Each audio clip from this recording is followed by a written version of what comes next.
The other laws basically said that it was a criminal act for a person with a disability to be seen in public. I need you to think about that. Disability in Power with Theo Braddy and Matt Shed, featuring disability rights news, policy, and advocacy. The Overview.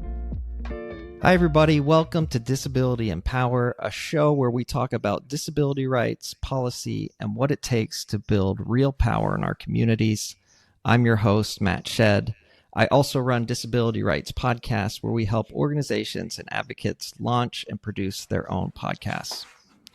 Joining me now, as always, is my co-host, Theo Braddy, Executive Director of the National Council on Independent Living, or also NCIL, as it's known by.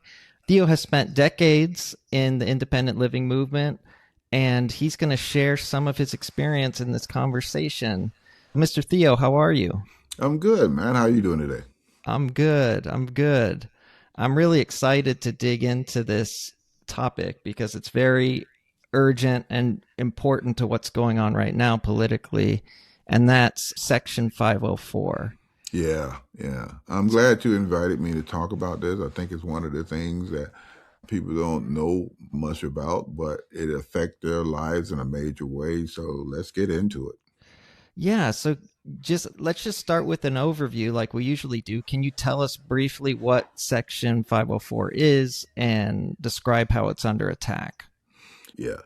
In very simple terms, Section 504 requires any organization who receives federal monies from the federal government, it pretty much states it cannot discriminate against people with disabilities, that people with disabilities should have products, should have access to products, goods, and services. And if you're receiving federal money, you cannot discriminate. People got to have access to your building, your public accommodation, and so forth. And Section 504, the Rehab Act, stated exactly that.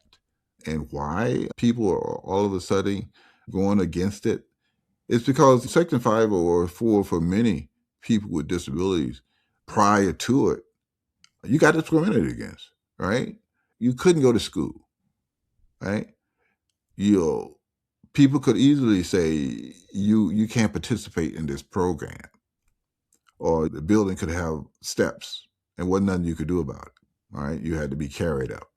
With Section 504 being in place, and these individuals receiving these federal funds, they had to make certain accommodations to ensure that people with disabilities could participate. And it also, 504 made it very community-based, which pretty much said that people with disabilities should live in the most integrated setting. And that was the integration mandate of Section 504. That was based on the Olmstead decision, that any state who has received federal funds must come up with a Olmstead plan that allows people with disabilities to live in the community versus being put in an institution. And right now, that is what is under attack. There are individuals. Let me back up. It started off with 17 states saying that Section 504 was not something you had to implement. There was a recent Department of Justice opinion that pretty much said to the states, do what you want. We're not going to enforce the community integration mandate of Olmstead that was also required by Section 504, as well as Title II of the ADA. All of those speak on people with disabilities living in the most integrated setting, which is a community and not institution. So these 17 states was arguing and started off with Texas versus Becerra when the Biden administration was in. And then it changed to Texas versus Kennedy, now with the Trump administration in. And so now with Kennedy being Secretary of the Department of Health and Services. So now the case is the states, Texas versus Kennedy. And Kennedy sort of supports a great deal of what they're saying now is unconstitutional in regard to Section 504. And the Department of Justice, in a first time, at least I ever seen, wrote a letter to all the different states and said, we don't interpret the Olmstead Section 504 as you all are required to make sure that people with disabilities can live in a community versus institution. We don't see that as enforceable. We're not going to enforce it. So you do what you want. And that is a slippery slope, right? And why that's a slippery slope is because now it's a state-by-state allocation issue. And when something like that is then put on the state because the state is not getting enough federal money, enough federal match, they too then need to balance the state budget. And Matt, when it comes to state by state, leaving it up to them to decide whether we should spend money on institutionalization versus home and community-based services, they're going to cut the services back. And then we're left with long waiting lists. Then we're left with non-compliance of the integration mandate because, again, it is left to people, decision makers, people with power and influence that don't understand the community integration, the importance of it, that they believe that people with disabilities should be institutionalized anyway. Guess what kind of decisions they're going to make? They're gonna cut the monies from community-based services, and all of a sudden, we got more people being institutionalized. We got more people going without support services, home and community-based services, simply because that's the way of the land now, right? The federal government pretty much said, you do what you want to do. And then we have this slow erosion, Matt, of people with disabilities not being living in the community anymore, not being, I hate to say allowed because, but that is where we're at right now. We got other folks making that decision that allow us to live in the community with our friends, families, and people that we have always wanted to do. That is not the case. Now, there's a strong possibility, if these things continue, that again, people with disabilities will be forced into institutions. And all the progress we made over the last 50 years will be wiped away. That is what we're fighting. Now, we'll say this, based on a lot of good advocacy work, those 17 states that is in that case has been reduced to 3. Alaska, Florida, and Texas are still legally arguing that 504 and the integration mandate is unconstitutional. So we're making progress on it, but the bottom line is there was a whole bunch of states out there, a whole bunch of important people who are in charge saying, I think it's better to put people in institutions versus allowing them to live in the community. Now that is scary, man. That is scary. Because not too long ago, we had the ugly laws in place, right? And the ugly laws basically said that it was a criminal act for a person with a disability to be seen in public. I need you to think about that. Not too long ago, it was against the law for a person to be visible in public. And what people are not connecting is that slow movement that we are going back to a time when that was legal. That's not scary. And I don't think a lot of people with disabilities recognize how this has been happening since January 25th, right, when all of these executive orders was being kicked out on DEI and rounding up people who are homeless and mentally ill against their will and involuntarily putting them into institutions, that all of this is coming together, tacked on in Title II of ADA. All of this is coming together to strongly encourage an institutional bias versus a community living bias. And we're not paying attention enough to that. And we should. So what was it? What pressure was applied to make those 14 states drop out of this case? Oh, a lot of calls. We put out a call to action. A bunch of good disability-led organizations, including Nickel, put out a lot of call to action. You call your state attorney generals and say, tell your stories. That we won't go back on this thing. We're not going back to a time where you're going to institutionalize us. And educate decision makers. Some people don't even know this is happening. Some people don't even know what community-based living is. They know what nursing home institutions are, right? They know that's been a long time.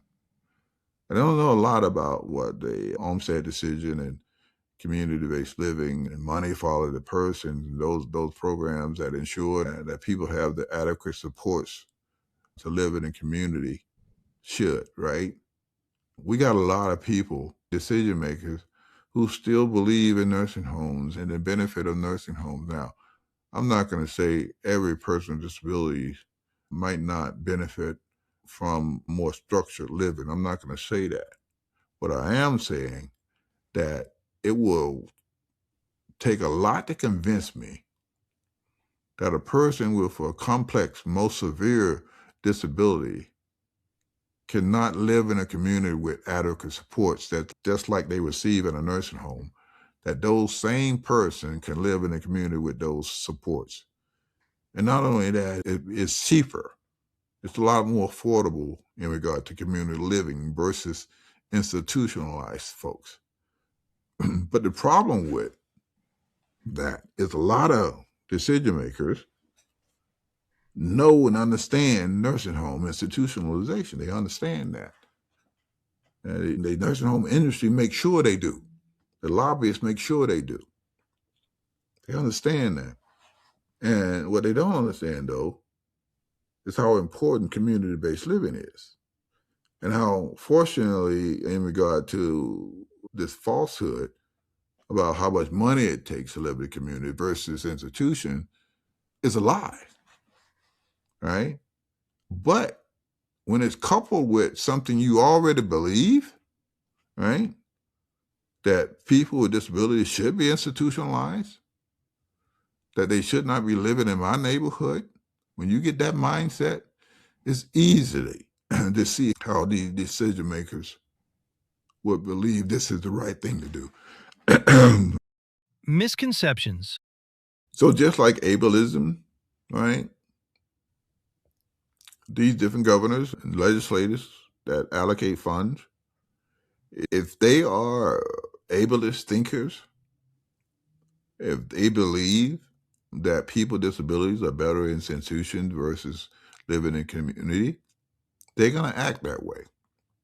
It's not a hard sell, right? It's not a hard sell for ableists to believe that we can save money if we just institutionalize folks, as well as keep them out of sight. That's what the other law was about, keep them out of sight, right? And so we have that same possibility going on now. It took a lot of work, man, to get started this process of, started off in the 70s when we started closing down state institutions that warehouse folks, and we saw the devastation of that. And we started closing institutions because it was a lot of harm, a lot of deaths, a lot of abuse. We saw that even with COVID-19, where people in nursing homes being warehoused together and put in the same dorm full of people with COVID and without COVID. It didn't matter. We saw that. It was evident. It was proven. Centers for Independent Living has been saying that for years, that nursing home was just a haven for abuse and violence. COVID showed it again, and now that is being forgotten about. And we're seeing an upsurge of additional nursing homes being built. So it is, in a way, that slow erosion, going back to a time when folks was just institutionalized. And I say this in my book, a new book, that movements are built little by little. It don't happen overnight. It comes from a lot of dedicated people fighting opposition. And over the years, we have done that. And we have made some gains. But just as a movement can become bigger little by little, a movement can also lose the gains little by little. And if you're not paying attention, it can happen slowly and you don't know it's happening. And right now, it's happening. And if you're not paying attention to these acts, the executive orders, especially the ones on homelessness and mental illness, that you can be involuntarily picked up. And all of a sudden, we got a way of, again, of treating people with disabilities. Now, same thing with these assisted suicide laws are being implemented state by state, right? To making it legal to euthanasia and assisted suicide. These are all things that, if you don't pay attention, create a slippery slope. And all of a sudden, the clock is turned back. And we're, again, experience mistreatment based on people with disabilities being undesirable. I don't know if you're aware, but at one time, even we was referred to as undesirable elements, right? And how do we treat undesirable folks? We get them out of sight. We put them away. And if we are still going back to the time when people with disability is considered to be an undesirable element, this is not stuff I'm inventing. This is the way society and decision makers decided to treat us, right? And we're thinking like this was a long time ago, where we was referred to as undesirable elements. And we was considered to be so undesirable that we had to create laws to put us into institutions and not be visible in the streets. That is a mindset. That is a worldview that is not easily eliminated by folks, because it took a long time for them to be conditioned to believe that way. And then we expect that to change overnight? No. It's going to come with a lot of work to educate folks. And it's so easy for people to create policies based on ableist thinking. It really is. And it's our job to stop that. Yeah.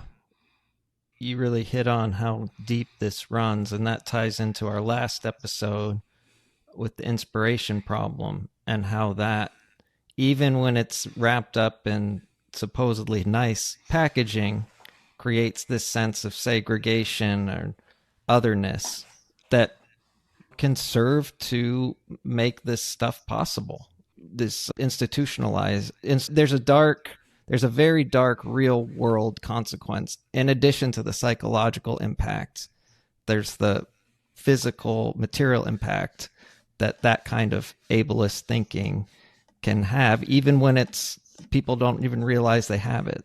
So it's a big problem, and it's at the heart. These political issues and these attitudes, like you pointed out, so go hand in hand. The real story. So what if, for instance, with this Texas versus Kennedy, if that goes the wrong way, what are the ways that a person with a disability is going to feel that? Good question. Good question. Give you some good examples. A doctor office don't have to provide interpreter services, right? Exam tables don't have to be put in place in a doctor's office, right? Right now, let me back up a little bit. Section 504 final rules was implemented in 2023, I believe, that deal with a lot of the stuff I'm talking about right now. So all of these things based on 504 under attack, what I'm saying right now, was put in the final rules and was made to be enforceable. So if they're no longer enforceable, so we then can get back to the things that is going to just not be available anymore. So you go to a doctor, they're not going to be required to have sign language interpreter. You go to a doctor and now, they are required to have an exam table that can be lowered or raised. You won't have that, right? Colleges. I was an adjunct and I saw students every day requesting reasonable accommodations like service dogs or more time based on their learning disability. That's going to go away, all right? Websites don't have to be accessible. All kinds of things that once was mandated will no longer be mandated. There's going to be fewer options to remain in your own home. All right, you're going to go, if you get unfortunate, get in a nursing home and have to go to a rehab facility, and the next stop is going to be an institution because homes need to be made accessible, right? Because there's not going to be accessible housing. There's not going to be a push for that, right? Construction companies and builders will not necessarily look at accessibility, right? And so all these things that we have grown used to in regard to Section 504, final rules, Title II of ADA, all of those things are now no longer enforceable because basic line, Department of Justice pretty much said they're not going to enforce it. So there may be state laws that we can rely on and try to ensure and make those stronger. And so the fight does become state by state, and we'll acknowledge that. But we can no longer depend on what we once believed was an institution. The Department of Justice was an institution which upheld the civil rights of the Black community and any other marginalized group that was being held back, the violation of their civil rights. They're not doing that anymore, man. They're not enforcing those civil rights laws and the ADA violation, and they're not doing that anymore. We're going to be facing stuff and not having any way to enforce it anymore if the states don't step up, because the federal government say, hey, do what you want. Yeah, so even though the laws might still be in place, it doesn't matter because there was no power behind it to enforce it. Yeah. And I'm glad you brought that up. Thank you for acknowledging Yeah. that. Because I am not saying the Rehab Act, Section 504, the ADA is still not the law of the land. It is. But with this new administration and the things that they're doing with executive orders and so forth, cause harm. Because bottom line, a lot of these individuals don't have the money to fight legally, and they find themselves caught up in a situation that they can't get out of, and it causes immediate harm. Let me give you an example: the new workforce Medicaid. The new Medicaid work requirements that is coming out and going to be implemented in 2027. That requires, on an annual basis, for people with disabilities or suspected disabilities to recertify twice a year. Like that means myself as a C4 quadriplegic who have a lifelong disability, twice a year, I got to prove that don't make no sense whatsoever.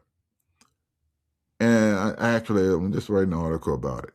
My next message is going to be about this. That I got to go through all that paperwork, or someone like me got to go through all that paperwork, got to go to medical doctor, got to find transportation, got to figure out how to upload stuff in an accessible website. I don't know if it's accessible or not. And based on not just me, but other people who are dealing with chronic pain, dealing with dexterity problems, they're blind, and all of these other things. And now you got to every 6 months certify that you have a disability or qualify to be eligible for Medicaid. And you got to do this every 2 years. Twice a year. That's unnecessary bureaucracy. What's unnecessary? Do you need help with something specific? Okay. But that's an unnecessary burden, right? And it's a requirement put in place in the mindset of decision makers believing they are creating something that is going to help, but all it's doing is causing harm to a large amount of people that they don't understand because they don't have that lived experience. They'll believe and they're doing something that is working, and all this is doing is causing additional harm. And a lot of people are going to suffer for that. I'm just saying that's why it's important to ensure that our decision makers are not ableist or have influence by ableist thinking. They just create oppressive policies and programs and don't even know. Because they don't know anybody with a disability. Yeah. Which shows how all interwoven all this stuff is. It's like the more you segregate people, the less you know, the easier it becomes to oppress without even knowing you're oppressing. And it's all these things are interwoven. Yes, sir. Go ahead. Yes, you're hitting it right on the head. And that's why it's so important to pay attention, right? To be on top of these things. Because our only way to deal with stuff is to tell our stories, right? Speak to your legislators, speak to your representatives, and say to them what this is causing, because unfortunately, they are not getting it. They're thinking they're doing the right thing. They're thinking they're causing no harm. I believe in governmental accountability, but I don't believe in government accountability when you are violating and creating ongoing harm for people based on your lack of knowledge. I don't believe in that at all. That's why it is so important I believe, for people with disabilities and leaders with disabilities to be elevated into positions where they can have an impact on some of these decision makers. Because without it, you just have ableists creating more discriminatory and oppressive systems that is not going to benefit a large group of people. And they have good intentions, but good intentions can cause harm. What people can do. Yeah. 100%. Ignorance can do a lot of damage. Mm-hmm. You already touched on, we usually end with things people can do. You touched on some of them. Pay attention, share stories, call your legislators. Anything else you want to add to that? Oh, yes. Register to vote, right? Got to get out and vote. And no, I'm not talking about federal. I'm talking about state and local. Every election matters. And it's so key now to have folks with disabilities running and to be these decision makers and people that are influencing. We have a few. So support those individuals, learn their platforms, right? Hold them accountable, talk with them, but get to know them. Then join other organizations that are doing the same thing. I cannot say that enough, right? Work with your local centers for independent living, right? Work with NICL. Work with your statewide independent living councils and other disability-led organizations. There are a number of them out there. And I keep telling people this, right? And it's a good way, I guess, to end this. But there is a slow erosion of our rights that we have gained over the last 50 years. It is happening now, not tomorrow. It is happening now. And if you're not paying attention, and if not in the game, you're just still sitting on a bench, you're not doing your part. And right now, it's going to take everybody to do their part. Yeah, that's a perfect place to end it. As always, Theo, thank you so much for sharing your advocacy experience and your knowledge on these topics. I really appreciate it. No, these conversations got to be had. I'm hoping this is going to be a platform, Matt, and I have no reason to believe it won't, that we can get on here and just talk about stuff that is affecting not only my life, but everybody else who are trying to live and make it in this world with a disability. And so come back, tune in, because these are the kind of conversation that we're going to have. Absolutely. Every 2 weeks. All right. Thank you so much, Mr. Theo. Yes, sir.